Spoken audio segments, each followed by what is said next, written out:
Welcome to this special lecture presented by the Chinese Language Program. I'm Yang Ho, the program coordinator. We are extremely pleased and honored to welcome Dr. Schneider to come to the UN today.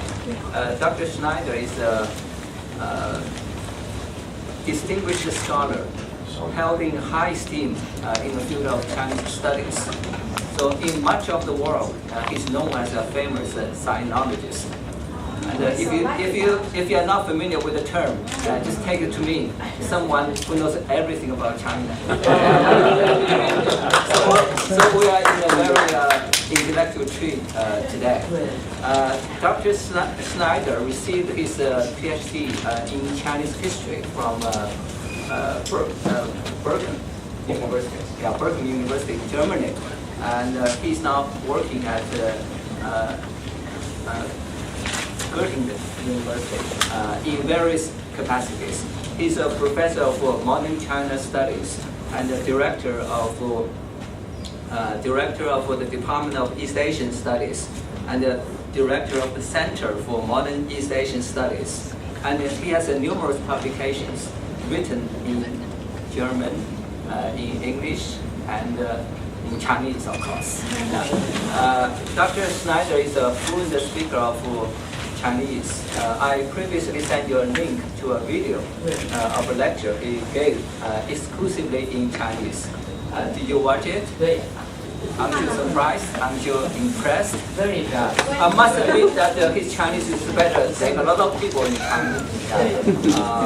So we were initially thinking of having him giving this lecture in Chinese, but to cater to a wider audience, we finally gave up the temptation and have him speak in English today. Now let's welcome Dr. Schneider.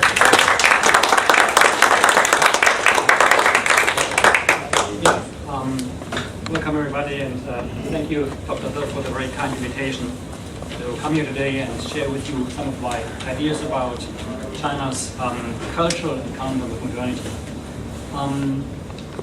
Well, the thing I find interesting and very challenging to understand is a very widespread phenomenon. That is, ever since the beginnings of what we nowadays call modernity, that is, ever since the 17th, 18th century onwards, we encountered time and again in various places of the world emphasis on historical, cultural, political, and so on economic particularity. All places are special, particular. And this is, of course, especially the case in those parts of the world we call late developing. So late developing countries are like, for example, Germany in the early 19th century, late developing. And then later, in mid-19th century, Russia, late 19th century, China. And in all these countries, we have a very strong emphasis on their own particularity. In German, that was called Sonderweg, a special German path, or in Chinese, socialism is Chinese characteristics. So the emphasis is always on something of one's own, something particular. And I try to understand, why is that so? I mean, all of these countries have, to a certain degree, actually to a large degree, been copying and learning from the, at that time, advanced countries. In Germany, there was a case in France, the Netherlands, and the UK. At that time, were the advanced countries were, of course, the object of our study. And then later, when it came to China's modernization, was, of course, next to Western Europe, the US. So why are these countries time and again emphasizing their cultural and so on particularity? What's the matter with being different from Western models of modernity? Why is this obsession so strong? Why is this obsession so strong? Because we encountered time and again, just recently in China, we have another round of emphasis on China being different. Now, before I suggest some possible explanations for this emphasis on particularity, let me give you a very short overview of the Chinese historical encounter with the West and how we have some basic shifts here. Basically, from the late 1870s, early 1880s onwards, in China we observe a policy of modernization that in the beginning is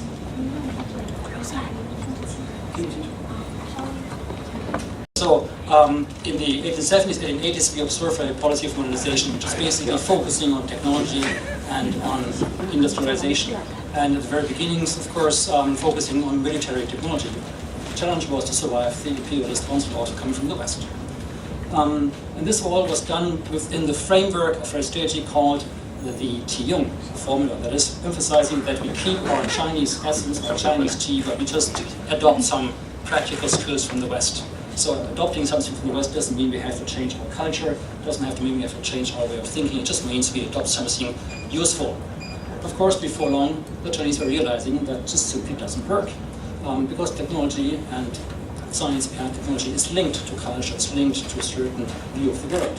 So in 1895, a big transformation, a big change occurred because the Chinese lost a war, and it was a war against the Japanese culture they deemed to be kind of a derivative of Chinese culture. So this was a big humiliation for the Chinese, and from 1895 onwards then, they started to move beyond a purely technological, industrial strategy of modernization and started to adopt political and also increasingly cultural aspects from the West. And this then in 1898 led to the reforms of the 100 Days. I mean, they failed, but in the end, after 1901, after the Boxer catastrophe in 1900, the Qing government started to actually implement quite a few of these suggestions into reform plans of 1898. And this, in the next step, then culminated in 1911, in the after the Sinai Revolution, in the adoption, at least in formal terms, of a Western political system, of a republic. But soon the Chinese realized adopting a Western political system doesn't really make such a big difference. In the end, they thought at the time it was still culture that counts. We have to learn much more than just outer forms of organizing politics, much more than just technology. We have to actually understand the Western way of thinking. We have to understand Western culture. So this then led to the May 4th movement in 1919, which also is called the New Culture Movement, during which all kinds of ideologies, of ideas from the West were discussed and were scrutinized for their, let's say, usefulness in a Chinese context.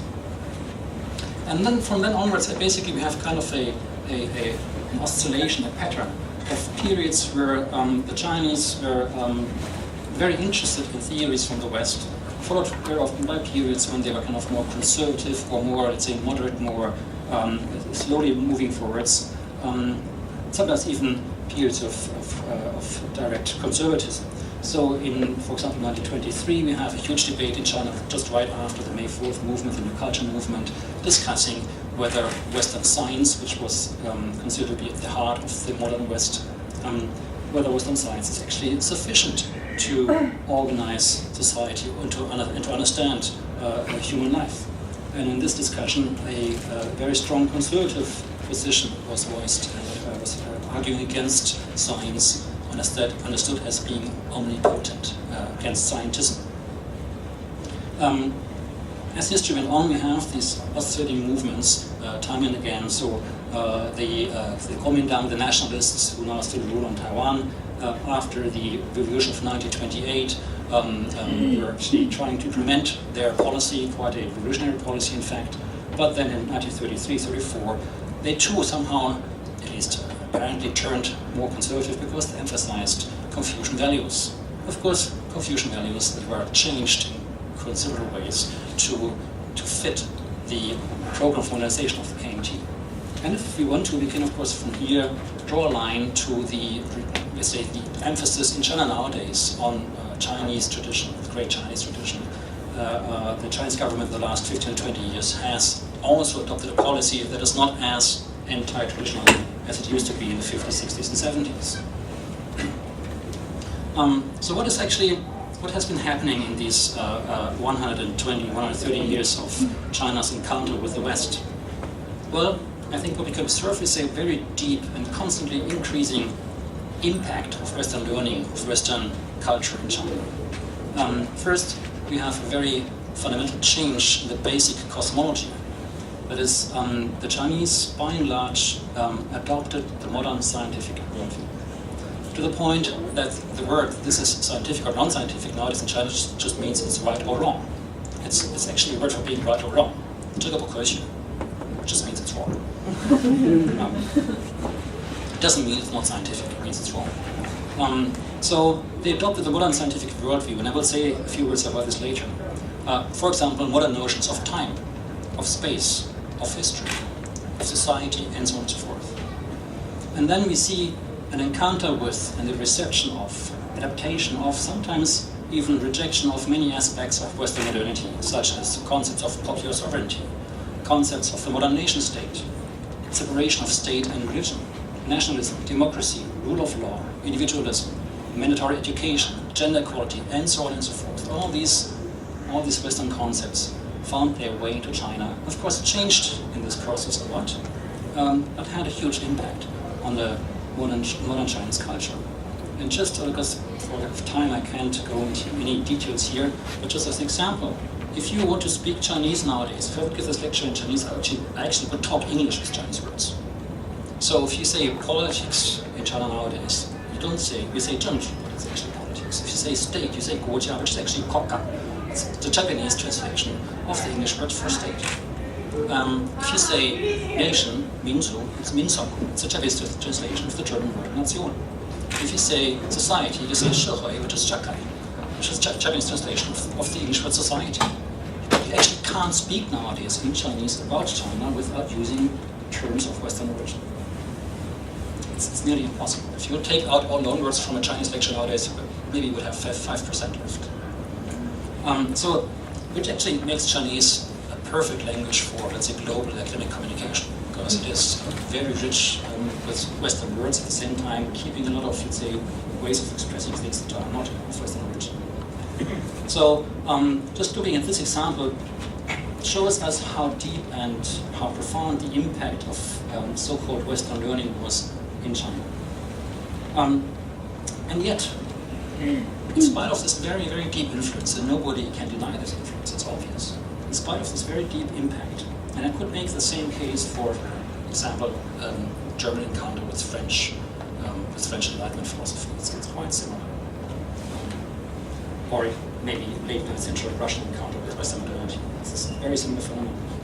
Now, in spite of this very deep impact of Western modernity, we find time and again in China and other late developing countries this emphasis on cultural particularity.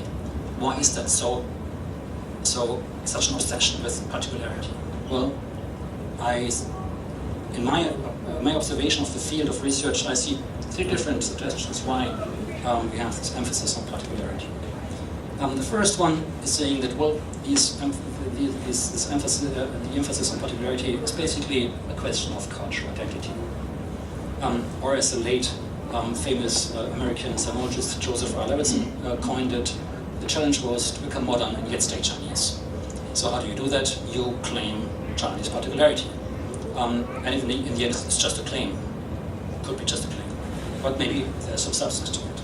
The point is, Levinson argued there is a difference in each society between history, which is mine, and value, which is true. It's about truth. You believe in certain values, you take these values to be true, applicable in the whole world, in every human society. At the same time, you have your own history, which is just your own history, it's mine. And if you have a huge gap between you consider to be true and what is your history, you've got a problem. You have a very unstable society then. That's a bit like post-war Germany, where suddenly we had to prove that we have in all the time Democrats. So we digged up all those nice German Democrats, declared them to be representing Germany. Or the German resistance against Hitler, which used to be working with Hitler until a year before they tried to kill him. Is of course now the heroes of post-war German orientation towards the West. So Joseph Levinson was suggesting that the Chinese emphasis on particularity is basically out of a psychological need to reassert your own cultural identity, to reassert your own cultural pride, to not lose face. And I don't want to say this is wrong. Of course, we all know that when you go as a foreigner to another place and you hear some judgments about your own country, you get very defensive about it. That's a very normal situation, especially if these claims are at least partly wrong, which mostly they are, of course. But still, it's very understandable. But I think it's not going far enough. You cannot explain this obsession with particularity, with particular identity, just through a matter of a question of national or cultural pride. This is definitely part of it, but it's not enough. Well, the second application of this issue of particularity makes the argument that this emphasis is pursuing political aims, especially when we're forward in contexts of dictatorial settings, such as the German emphasis on this special German path towards modernity, the Sonderweg, or the Chinese Communist emphasis on socialism with Chinese characteristics. In both cases, so this argument, emphasis on particularity, is nothing but an attempt at providing a dictatorial system with additional legitimacy. That's the whole point. It's asserting that we go our own way and hence we don't have to become democrats. Just keep your Western values outside of our China or outside of our Germany or whatever country. And this is a way of providing a regime that lacks legitimacy or doesn't have enough legitimacy with additional support. Again, I think it is obvious this argument isn't totally wrong. This might happen, but it doesn't explain from my point of view the whole story. It is, again, just too narrow an explanation, too limited in its scope and explanation to explain why people are, even people outside of the regime, people who are not members of the party or not members of the government, academics, why they time and again come back to the issue of particularity. So, identity, yes, a bit, but not sufficient. Political legitimacy, yet, okay, fine, but again, I think not sufficient. There's a third explanation, and then a fourth one, but I first focus on the third one, which I think is more profound.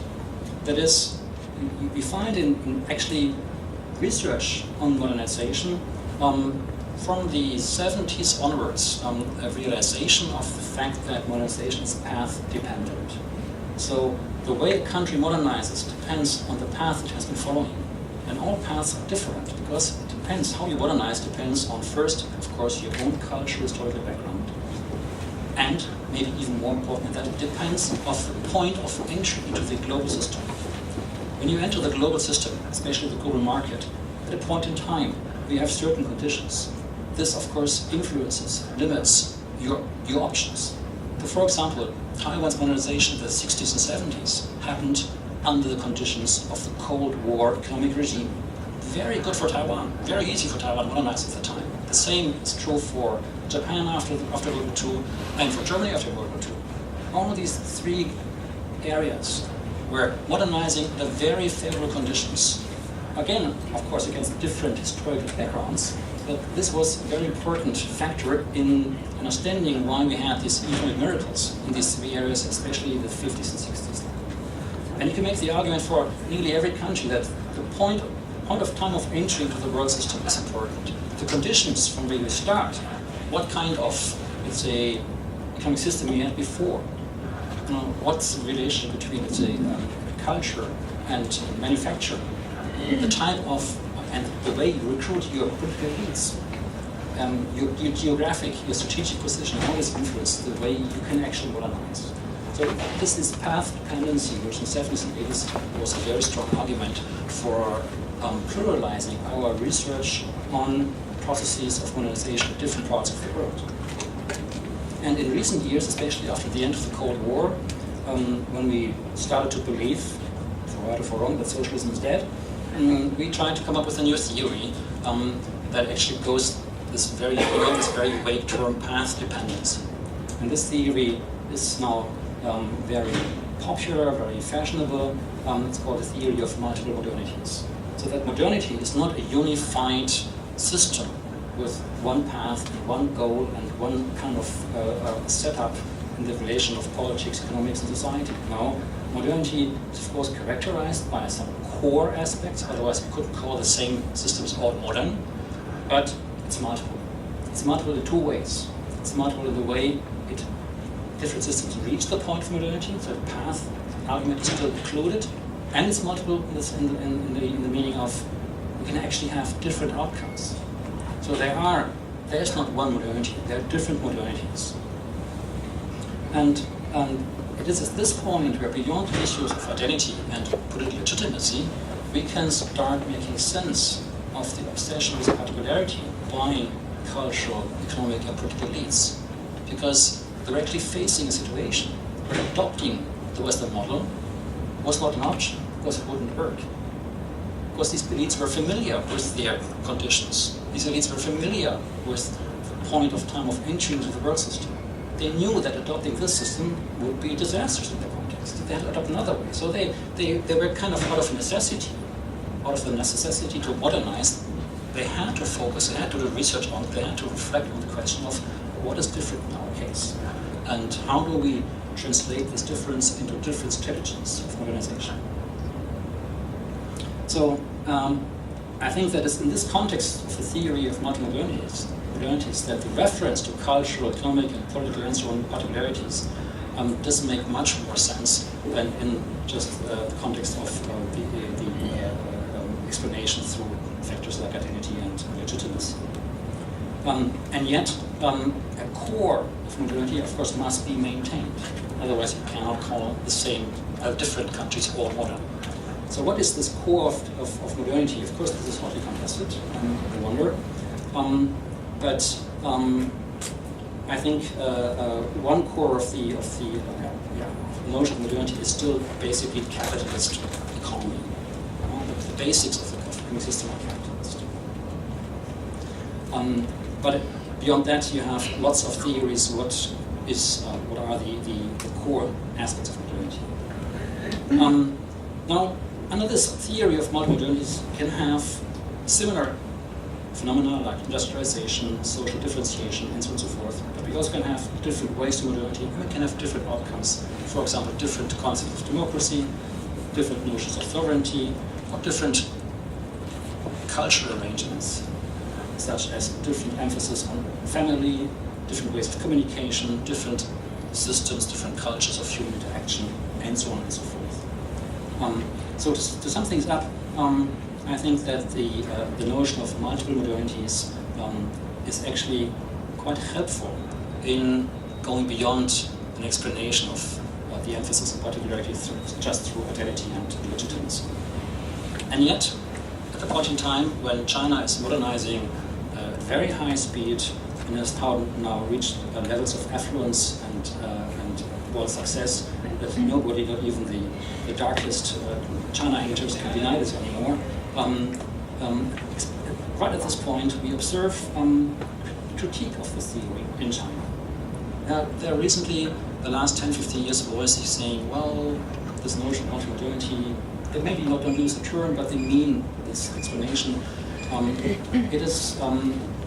It's not really satisfactory. So what are these critical voices?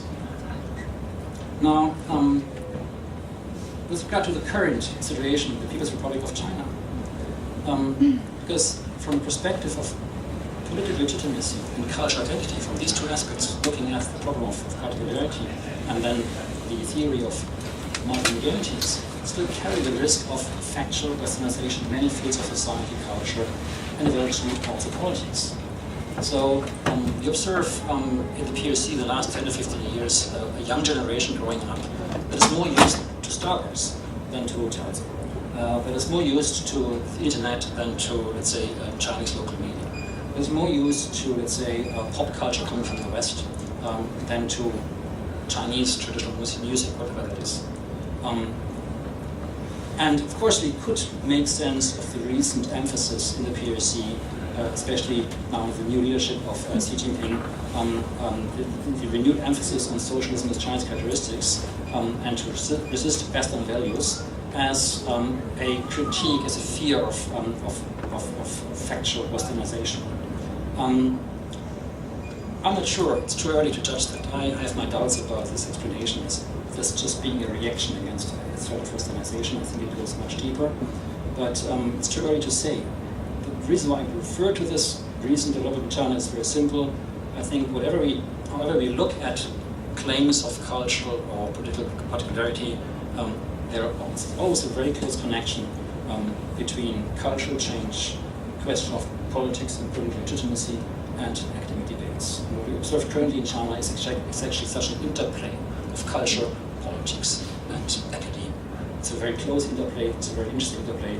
It's too early to say what will come out of it, but it's one critical voice in the last 2 or 3, 4 years that's getting stronger. A voice critical of the westernizing implications of multiple modernities. Now, the second critique in the last 10 years, 10, 15 years, that is having some impact in China, is coming from the so-called Chinese New Left. Because they argue that the concept of multi-modernities still maintains certain core characteristics, such as a basically capitalist economic system. And they argue that this capitalist system is morally corrupt, socially irresponsible, and from a perspective of environment, just untenable. We can't go on in this way. It's not justified. So we have to change it. However, these leftists, this new left, they base their critique not on arguments of historical or cultural particularity, but rather on an internationalist vision of a just and sustainable society. So their critique of multi-modernity is not motivated by considerations of cultural particularity. It's motivated by exactly the opposite. They want an international, just, and sustainable society. And there's a third critique that in the last 20 years has become stronger and stronger, also not really dominant, far from dominant, but it's a voice we didn't hear for 40 years, and now it's there again. So I think it's quite interesting. And this third voice is a voice saying modernity is wrong. It's not that multi-modernity, it's not the multiple about modernity is wrong, it's the modernity about modernity that is wrong. They're actually anti-modern in a way, critical of some core aspects of modernity. And these people in China are very often called cultural conservatives. And through analyzing these forces, I think we can gain an additional understanding of China's encounter with modernity, and especially China's cultural encounter with modernity. But before, and here I have to ask for your patience, before I introduce the arguments of these people, we first have to go back a little bit in history and say, okay, if they are against modernity, then what are they actually against? What is modernity? And I've been using this term all the time and without explaining it. So what is modernity? And when we think of modernity, we have lots of terms popping up in our minds, like industrialization, rationalization, social differentiation, individualism, democratization. Sometimes we even include, like in Max Weber's case, the dark side of modernity, such as a loss of orientation, social enemy, and so on and so forth. All of this is, of course, correct, but I think it doesn't dig deep enough. When I talk about modernity and I talk about critique in China of modernity, especially this cultural conservatives, I understand modernity as consisting of three essential aspects. First, modernity is a certain worldview and a concomitant epistemology, a concomitant theory of knowledge. Second, modernity is a certain view of time and change. That is a certain view of history. What is history? How does society change? That's new in the modern period. And the third aspect of modernity is a critical, self-reflective awareness. Let me just talk about these three aspects in a bit more detail. So when we talk about modernity being a certain worldview and a related epistemology, what does it mean? Well, we have to first go back in the Western context to the pre-modern, pre-Renaissance period, actually. It is, you have to go to the medieval history. In the medieval period, in their self-understanding, mankind was part of divine creation, divine cosmos. Mankind was not something separate from the world. It was part of the world, it was in the world. God created this world and God created us as part of that world, full stop. And our position in the world is fixed. There's nothing to discuss about this position. There's nothing that can be changed about this position. This is a divine creation. And this is the most basic and most revolutionary transformation of modernity. Because what happens is that man steps out of creation. It turns the cosmos, created by God previously, into a world to look at, to investigate, to understand its principles, and thus to manipulate it, transform it. In other words, the previously divine creation is turned into an object to gaze at. It's becoming a world, no longer a cosmos. Hence, we speak now of modernity as the epoch of the world view.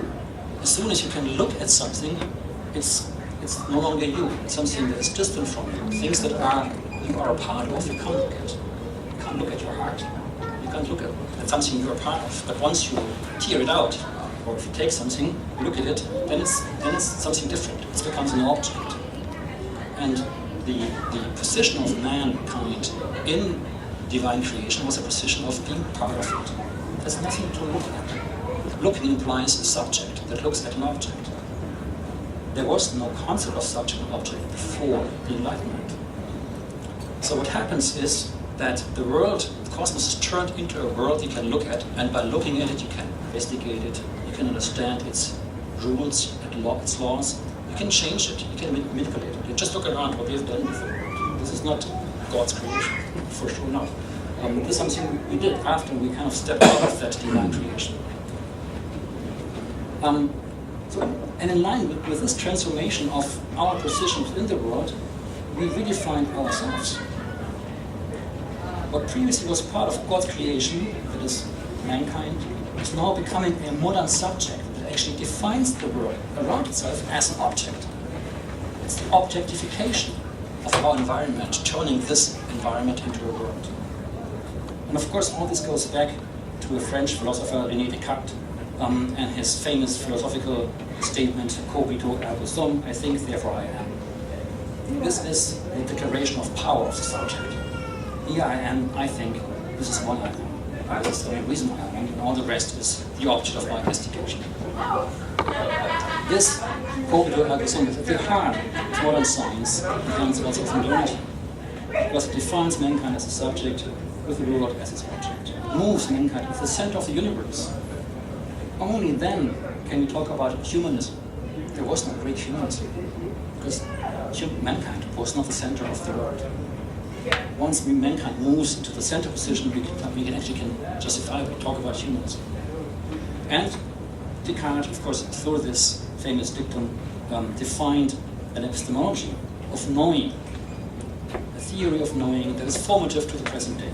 Here, the subject and its senses, they're the object to be investigated. And once you cross the borderline between subject and object, you're subjective. You're talking rubbish.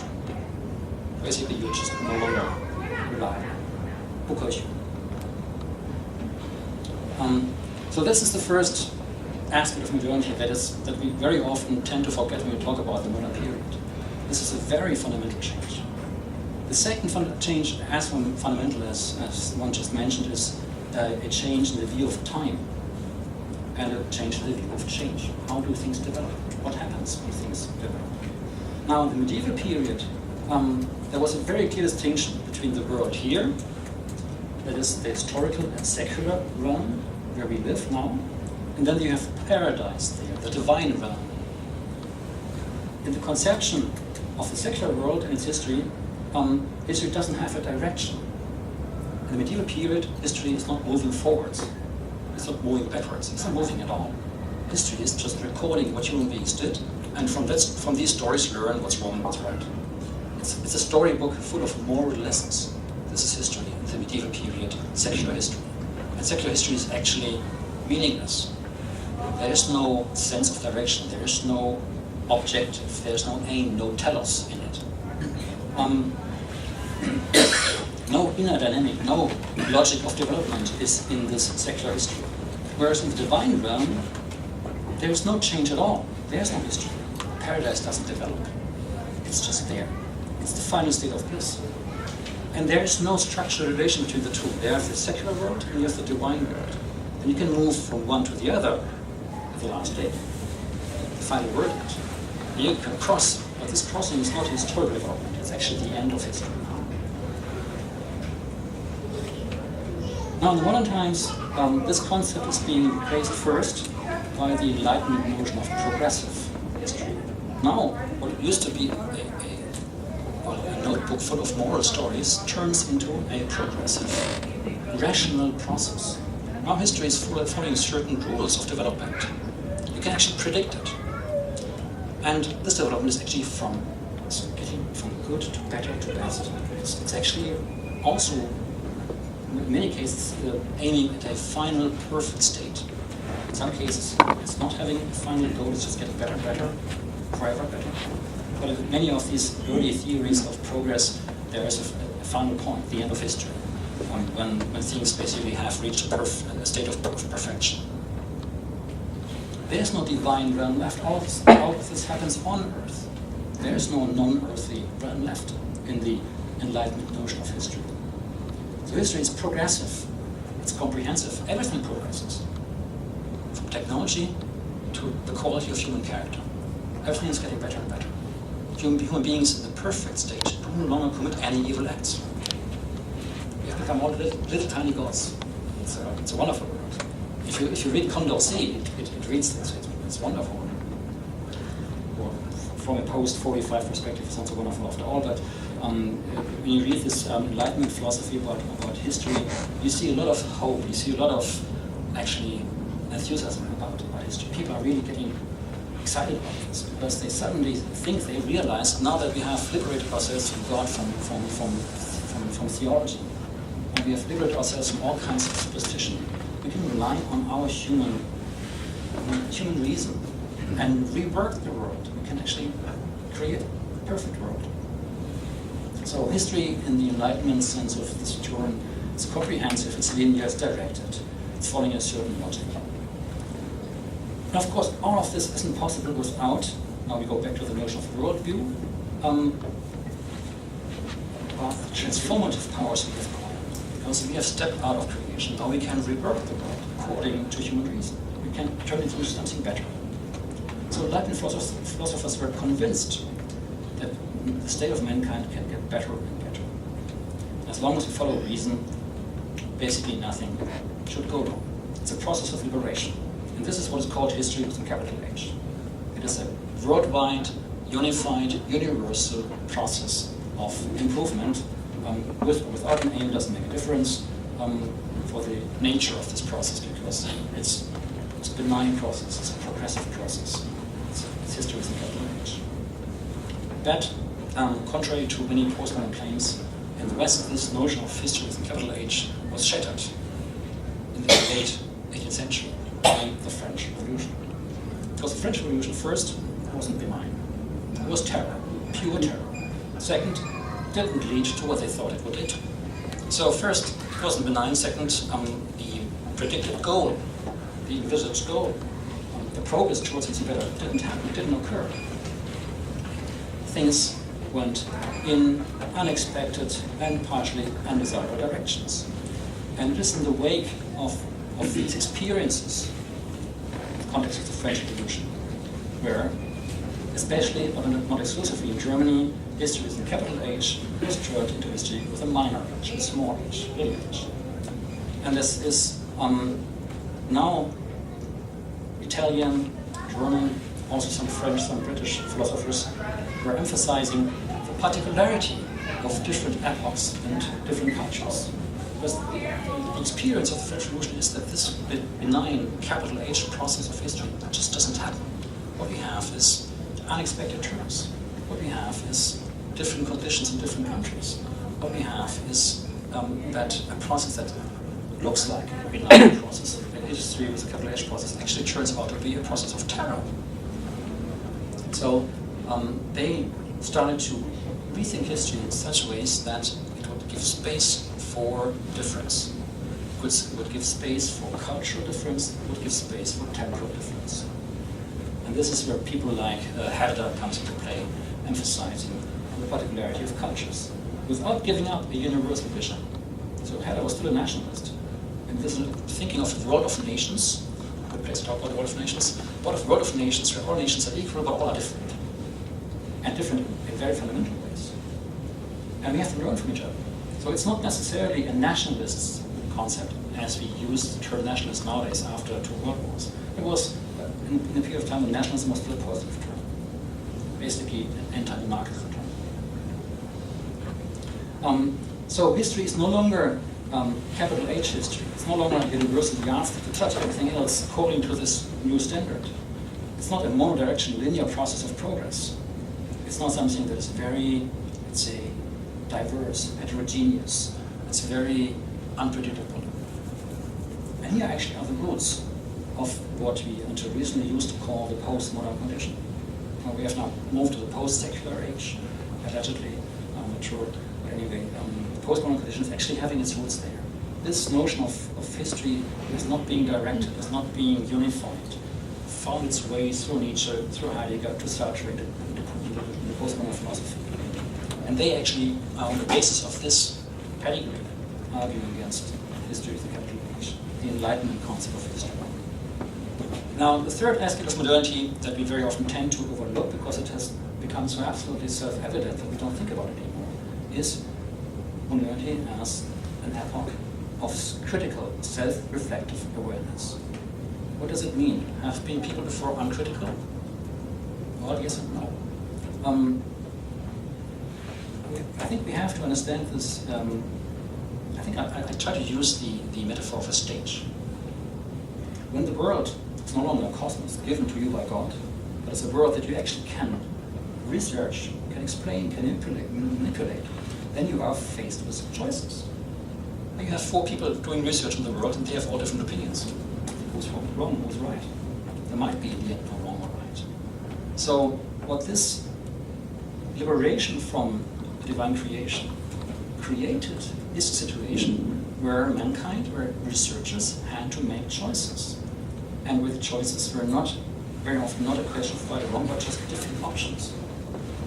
So mankind became something like an actor on stage. Hence, in a lot of research, modernity is also called the age of theatricality. Another new word, the age of theatricality, because now people move on stage. When you are on stage, you play a game, you act out a game. You do it like this, and then that's the plot. Or let's change the story. Let's do something different. So you're no longer kind of unreflective, and no longer just natural. Nature nowadays is so it's a poison word. It's natural. People who claim something to be natural nowadays are in danger. But this is because we are modern. So natural is no longer taken for granted. People now have to kind of they're always on stage. They're always being looked at, and they're always aware of the fact that the play they're acting out now could be a different story. Tomorrow they could be on a different stage and act out more in a different play. So modernity is self-reflective awareness means we lose a lot of self-confidence because things are not just the way they are. Things are always only the way they could be, but they also could be different. Which of course is in a way at the heart of political political arrangements too. So that's the third aspect of modernity, which is in a way the outcome of the first 2 aspects, just another angle. Now, let's move back to China. Time is running out, and I know we have time until 5:30, right? 5:10 or so. However, class here, so we have to set up the... Okay. Well, then I hurry up. Let me cut the debate. Let me just talk about the so-called cultural conservatives in China. These are people who, from the late 1890s onwards, already have voiced concerns about what's coming from the West. And these people have been silent, basically, after the 1940s, 1950s. First, in the PRC, 1949, the cultural conservatives are basically extinct. And in Taiwan, under KMT rule, they were kind of not very influential either, until about the 1960s, when the KMT staged an anti-cultural revolution, a movement in China called the Movement for the Revival of the National Culture of China. This was an anti-cultural revolution movement, and some of these conservative arguments were used for this movement for very obvious political reasons, trying to bolster the legitimacy of a regime that didn't have much of that. Now, what did these cultural conservatives say? I could spend the next 4 days talking about this because I'm writing a book about this, but I don't do it. Basically, there are 2, 3, 4 arguments that are not particularly Chinese. You can see the same arguments brought forward by German or Russian or Indian conservatives. But the arguments are, first, the modern notion of us being a subject vis-à-vis an object is completely flawed. It's an epistemology that destroys the holistic unity of man and universe. It empowers mankind to go nuts, to go wild, and destroy the planet. It's just totally arrogant. Just cut it. Stop it.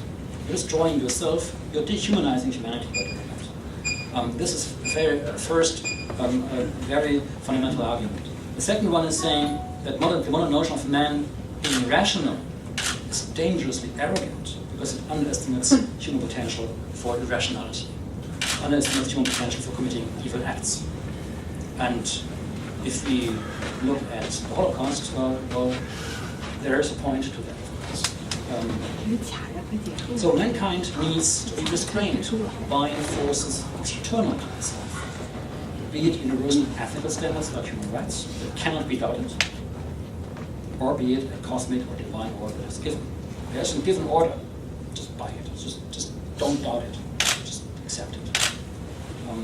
That's another very typical conservative argument.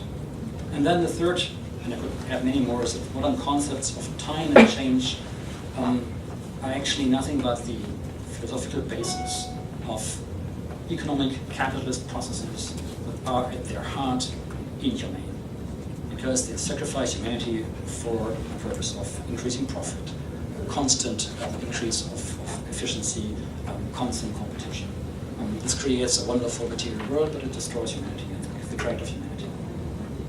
Again, as I just said, these arguments are not specific for China, but they acquire a certain Chinese flavor once they are tied back to either Buddhist, Taoist, or Confucian traditional notions of mankind, the cosmos, and the nature of things.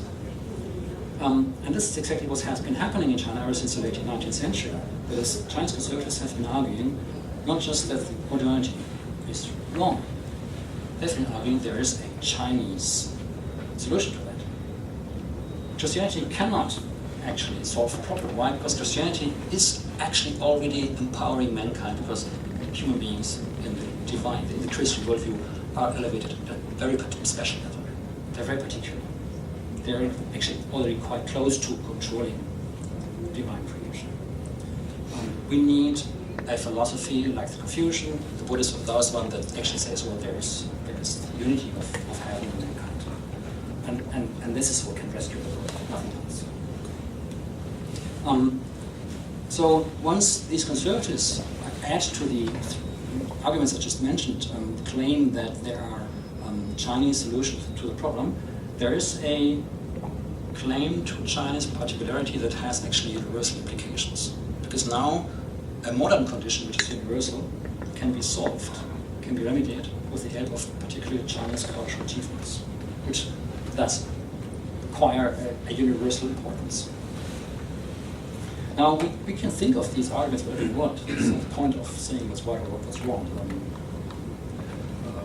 That's something we can discuss separately. But why are these so-called cultural conservatives now important for our topic here of cultural particularity? Well, for two reasons. One is that ever since the mid-1990s, we observe in China the return, in quotation marks, because it's not really a return, to tradition. Be it in the rhetoric of government, be it society, in the form of, for example, the national studies field. That is a return in China to a lot of, let's say, research that had been done on Chinese culture in the 20s, 30s, and 40s. A lot of famous Chinese historians and philosophers had been reflecting on these issues already from a non-Marxist perspective. They had been silenced for over half a century, and now in the 1990s they are being revived again, become cultural heroes of Chinese academia in the 1990s. So there's a return, at least in argumentation, to some seemingly traditional, let's say, claims or arguments. How far they go, of course, is contested. Whether the government really is serious about its reference to Confucius or to Buddhism, something, of course, contested. Governments are governments for good reason. Philosophers, but even in philosophy, even in historical research, we see a lot of, let's say, interest in Chinese traditions coming back. There's a second change in China in the last 10, 15 years, especially in the last 10, 15 years, which is, from my point of view, actually quite surprising.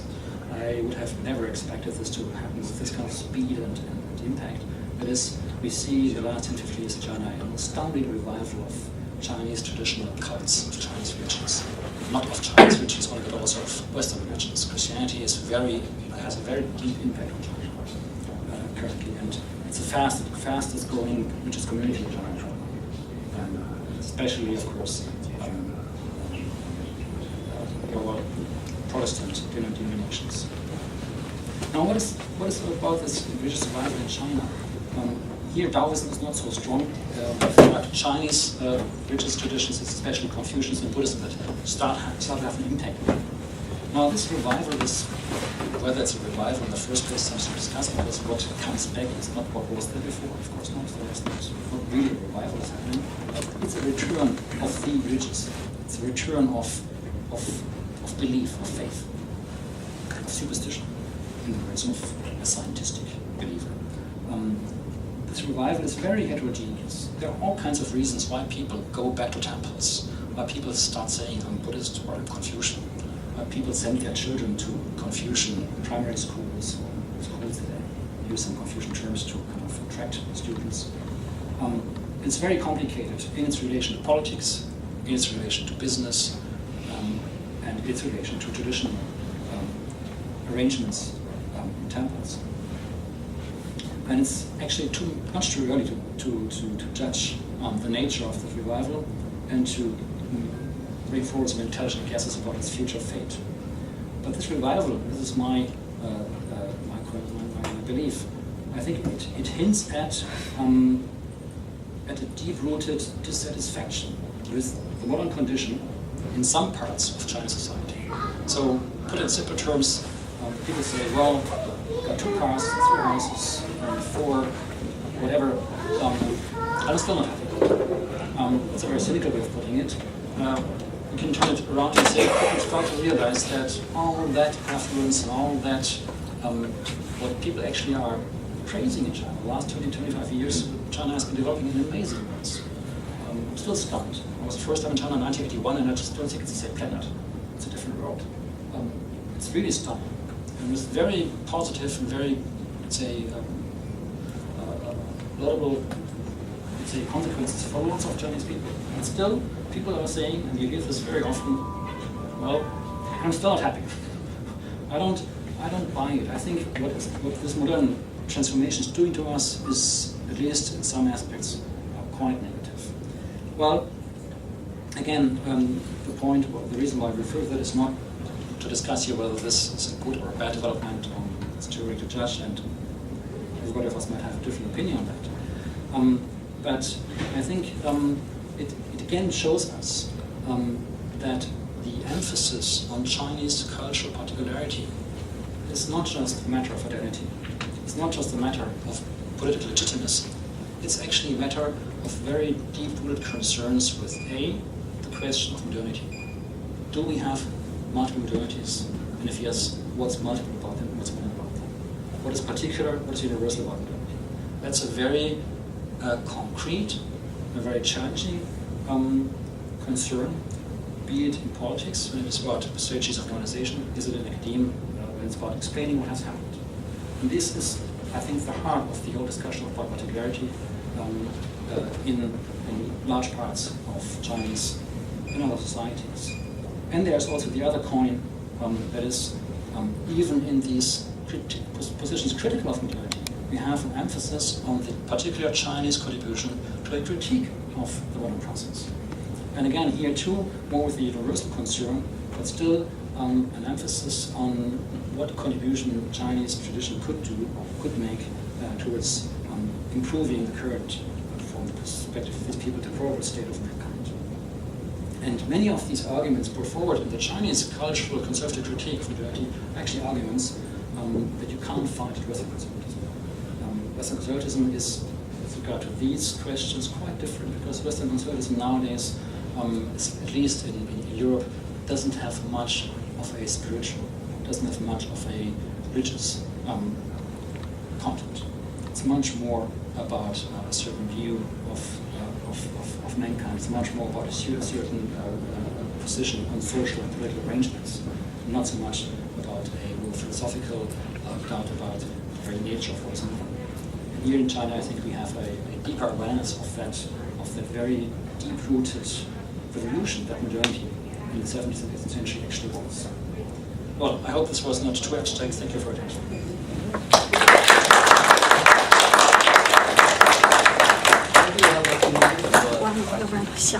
My question is, I always get this impression that because China had such a long written history and also had always this centralized government imposing some direction on culture and thought in general. So they seem to have a quite strong, robust self-awareness, which might be different from other commentators like Western historians.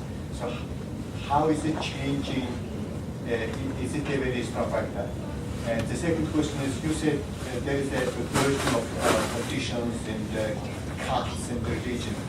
I thought, in the past, Buddhism was very strong, but there doesn't seem to be a revival of Buddhism, except in Tibet, which is totally separate ethnic place.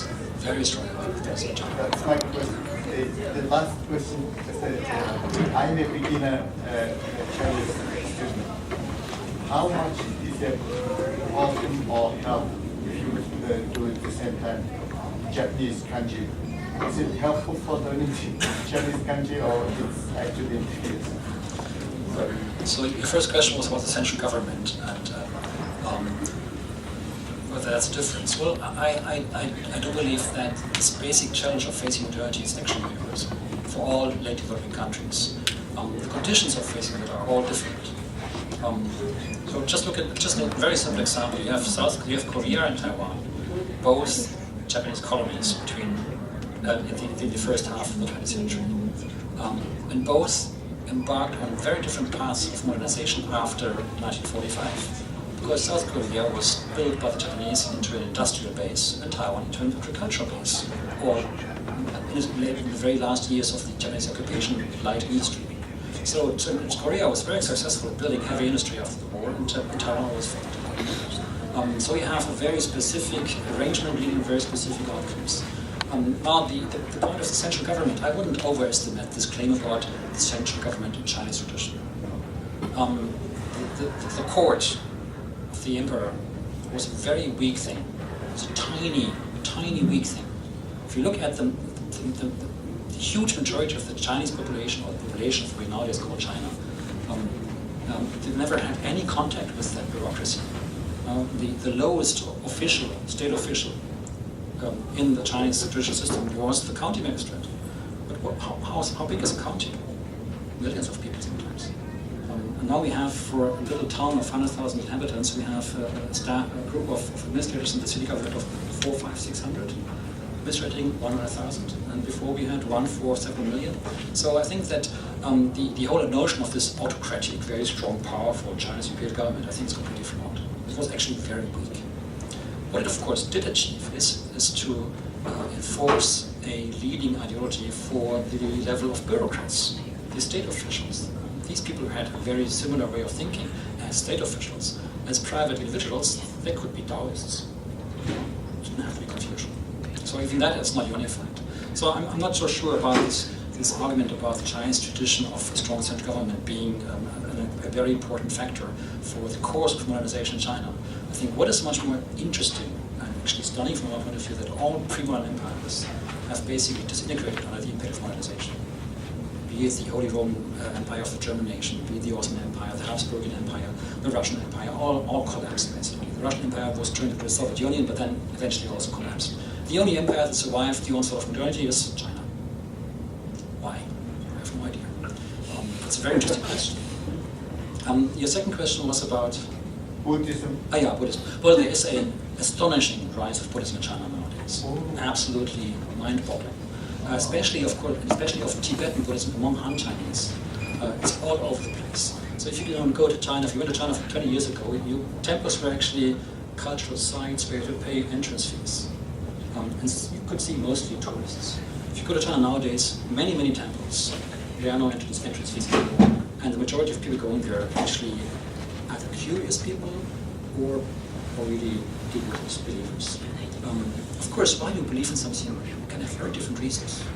You can go to a Buddhist temple just once, twice a year, right before the next high school entrance exam. Somebody might help you or not, or you can go every day. This is very diverse, and the forms of influence control by the government are also changing and also very different. But it is, of course, an interesting fact that the first time ever that a Chinese leader has mentioned Buddhism as something positive in China has been Xi Jinping last year in France, where he referred to Buddhism as saying, well, this is actually something good. Of course, that is not new. Putin has been saying the same thing, but not in front of Western cameras, not in front of Western microphones, but in party high school meetings, where he was saying in 2008, we have to rebuild ethics, we have to rebuild morality with the help of Buddhism. And this was a statement that leaked out then to the media. So Buddhism is coming back, or is reinventing itself. I don't know how to phrase that, but it's quite having an impact. It's not powerful in the sense of a powerful organization. Not political. Not political. And where it gets political, it's getting dangerous. So they know where the borders are, where the limits are, but it's having an impact. And the first organization that was in Sichuan in 2008, providing relief for the victims of the earthquake, was actually a Buddhist association. Even before the state organization, it was the Buddhist where they are trying to help. So in the fields of, let's say, social welfare, charity, but also education, Buddhist associations are quite influential. And by the way, when it comes to this, it doesn't matter where they are from. The most influential lay Buddhist and Buddhist organization in mainland China is from Taiwan. Registered in New York, actually here, it's in City Gongdehui. But they have a huge impact in China because they actually stay away from politics, as they stood away from politics in Taiwan. They're just trying to do good work. Okay, maybe one more. About kanji, what was it again? Japanese and the Chinese kanji, learning Japanese kanji help with learning Chinese kanji. No. How much commonality, like in public science or geographic names? No, it doesn't happen. So I tried both and I failed. Just focus on Japanese. No, it's If you talk about kanji, right? There's no Japanese characters. Yeah, Japanese that's characters what are Chinese characters. Yeah. That's what they call kanji. Right? yeah, so that's my the same. question was, so it's useful, yes, if you learn Japanese kanji. No, it's will not help useful. you. No, it's not useful because first, pronounced differently. Second, there are different pronunciations for the same character in Japanese. There's a Chinese reading and a Japanese reading. And third, they're abbreviated, they're simplified in different ways. Last but not least, we only have 1,800 kanjis, which is not much. And only about 800 of them are in constant use, and 1,000 of them are not so commonly used. And in China you have, well, Thank you. for, let's say, basic reading, 4,000 to 5,000. So it's very different. Yes, please. It's more a comment rather than a question on two strands of what you said. First, the critique of the conservatives about modernity. I think that's applicable not only in China. I'm from Ethiopia, and I would definitely would agree with that. And I think that critique is also applicable even in the Western countries. I think it's Yeah. universal. Yes. Yeah. And the other interesting thing is you mentioned Buddhism. Buddhism now, it's not only having a revival in China, but it's spreading in the West, like wildfire. And the interesting thing about Buddhism is that it does not, what you said about the separation of man, the objectification of subject and object. Buddhism says there is no subject and object. We're all one. It brings back the unity of the universe and also the notion that we are all, each of us, a part of a larger whole. And, taking care of the natural environment and all that, and ethics. So it's just a comment. Well, I think you're right. These conservative arguments are actually universal. They take on different forms, and sometimes are quite astonishing different forms in different places, depending on different cultural traditions. But the core argument, I think, is universal. And you're right about Buddhism, but I think this emphasis on the unity of man and the world, mankind and the world, I think it holds true for Taoism too, and also for Confucianism. So it's not a purely Buddhist position. Yeah, and anyway, even all the traditions, the spiritual traditions, in the end, that's what they lead to. Yes, but I think that in monotheistic traditions, it's a bit more complicated because you have this big guy up there. Yeah. But at the same time, Just a quick question. Yeah. What's the title of your book and when is it coming out? That's a thorny question. Yeah, people have been asking me this question since 2010. I had to. My apologies. The answer was changing. Last time the title will be Ethics and History, Conservative Reflections on Modernity, focusing on time. And may I not answer your third part of the question? Totally. Yeah, maybe we could still ask questions when we set up the room, because there's a class. It's not a discussion, but just a comment also following up on. First of all, I would like to congratulate you on a very, very interesting lecture. It sheds light because you talk to different people from different parts of the world. And I come from Egypt, and we come from Belgium, and we're talking about